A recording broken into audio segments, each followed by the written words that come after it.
In today's Chin of the Week vote, you had two directors pitted against each other, Spike Lee and John Singleton.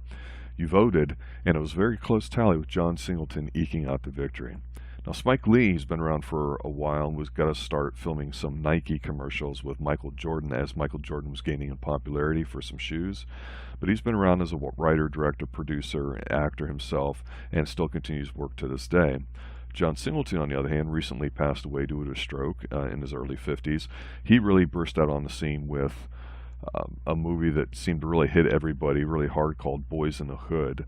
Both directors actually were very solid in their approach to filmmaking in that they allowed themselves to have a platform for young aspiring African American rappers, models, anybody that wanted to be in the film industry, and as well as trying to portray the actual black experience on screen in their own way that they felt wasn't being put to screen. So they dealt with a lot of issues, of course, having to deal with race relations and such.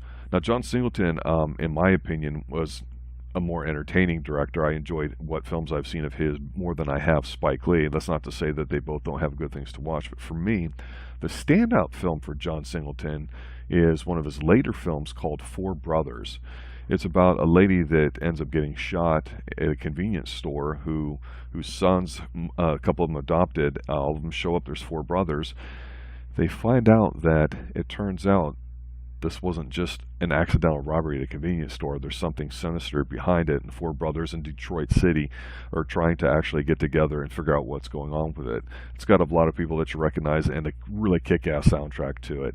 So to me, while you might want to watch Spike Lee for some films that he has, seems a bit more poppy. John Singleton seems to be a bit more hardcore in terms of the types of films that he likes to deliver.